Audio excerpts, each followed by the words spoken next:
Welcome back.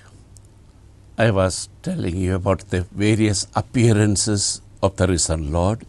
The first appearance was to Mary Magdalene, the second appearance to the other women who were in the garden with Mary Magdalene. Meanwhile, Mary Magdalene went to report to Peter and John. The third one need not be in this order, but for our sake, let us consider it as the third one, that was to Peter. The fourth appearance was to the Emmaus disciples. The incident is well known to you. As they were going, Jesus joined them and Jesus talked to them. They discussed a lot of things on the way, and when they reached Emmaus, they only asked Jesus, "It's getting late, stay with us." A beautiful prayer, so to say. Stay with us, Lord. And Jesus stayed with them, had supper. And there, at the breaking of the bread, they recognized that it was Jesus. So that would be the fourth appearance of the risen Lord. Then the Emmaus disciples return to Jerusalem. They meet the apostles who are gathered in the upper room. Only Thomas was not there. Judas is gone away. So the 10 disciples were there in the upper room. And there Jesus appears to them. The doors were closed, but Jesus appears to them and says, "Peace be to you." They were a bit surprised, but then Jesus says, "Look at my hands and my feet. Look, I am the one who was crucified." And then he said, "Receive the Holy Spirit." And he gave the power to forgive. If you forgive anybody's sins, that will be forgiven. That was the fifth appearance in the upper room to the 10 disciples, where Jesus wished them peace and gave them power to forgive. With that fifth appearance, the first Easter day ends. So remember, on the first Easter day itself, Jesus appeared to 5 different people, 5 different appearances. The 6th appearance was on the 8th day, the following Sunday, when the 11 were gathered again in the upper room. Thomas also was with them, and there Jesus appears. And Jesus told Thomas, look at my hands and my feet. See my side." And Thomas believes. And then what a beautiful response that he gave. "My Lord and my God." A little prayer that we often say. A prayer that expresses beautifully the faith in the risen Lord, which Thomas gave that time. We all use this. And imagine the great meaning that is behind there. "My Lord and my God. You are my everything. I believe you are risen. I believe you are alive." It's not explicitly there, but we can imagine Thomas implied all that. So that was the 6th appearance. That was on the 8th day, the following Sunday. Then the perfect timing we do not know. The 7th one was on the lake when they went fishing, and perhaps they could not get anything, but then Jesus asked them to cast the net on the right side, and the net was filled with, according to John, 153 large fishes. 153, we are not very sure what John means. John has many numbers with a special meaning, significance. various interpretations are given. Why 153? One is, there is a report that in the Lake of Galilee, there were altogether only 153 types of fish. We are not very sure, but in any case, perhaps John meant they got all the fishes that were there in the lake. In any case, this 153 we have taken for the rosary. The rosary has 153 beads, and in a way that custom of prayer with 153 Hail Marys or 153 Our Fathers or whatever it is, all that perhaps started with this. The earliest way of praying was maybe trying to recite all the 150 psalms, but then it's only 150.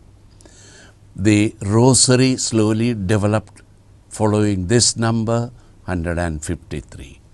In any case, we don't need to worry about the meaning of that number, but what is interesting is Jesus asked Peter. First of all, Peter knew Jesus was there because John told him.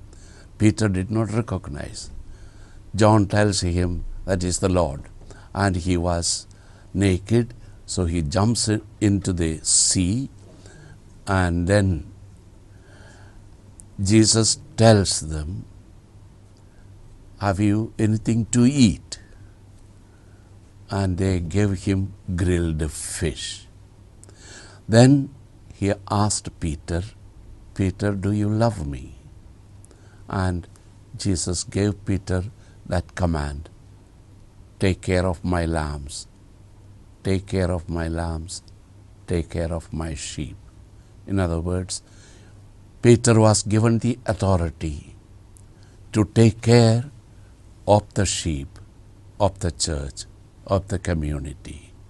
All that happened on the shore of the Lake of Galilee, and that was the seventh appearance of Jesus, if we follow that order. The eighth appearance was on the hill in Galilee, and that is in Matthew chapter 28. Most of the others are in John.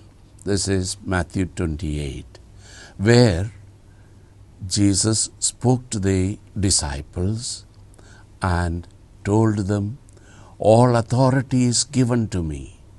Go and baptize. And Jesus assured them, I am with you to the end of the ages. And that's the last sentence of Matthew's Gospel. Look at the beautiful message that Jesus gave to the apostles. He gave them the authority to preach and to baptize. So that command, that commission is given at that time. And that is given to them after making sure that Peter really loves him. That way, the authority to baptize, the authority to really preach the gospel, spread that message of salvation all over the world is given to them. And along with that, perhaps according to St. Luke, Luke says, everything about me has been fulfilled. He says, all the prophecy has been fulfilled about me. And then he says, go and preach and bear witness to me. Very clearly, Luke mentions this. Bear witness to me. So that would be the eighth one if you combine both Matthew's narration and Luke's. In both may be the same. The wording is slightly different and the message is also slightly different, but basically the same, and therefore many Bible experts put these two together. So that would be the eighth one. The ninth appearance. In 1 Corinthians 15:6, Paul mentions that Jesus appeared to more than 500. We don't know any detail about this except that Jesus appeared to such a large group. And from that we know that there was not only just individuals but such a whole group. And Paul says many of them are still alive. So if you want, you can find out. So they are all witnesses. That is the ninth one, to more than 500. In that same narration, 1 Corinthians 15:7, Paul mentions Jesus appeared to James, and that is part of that 500 if you want. I will just conclude it with so that is the 10th one. 11th one is the ascension, that is on the Mount of Olives, and the 12th one, his appearance to Saint Paul, which is again a famous appearance. So with this, please note that there are 12 appearances reported in the Gospels and in the New Testament in general. If you keep the 12 appearances in mind, it will be easier to meditate on the resurrection. Next week, we will move into the formation of the early church, where I will also mention how the earliest Bibles were found, used, and the manuscripts that are still available. For the time being, I conclude. All the best for you, especially let the risen Lord be with you. Thank you.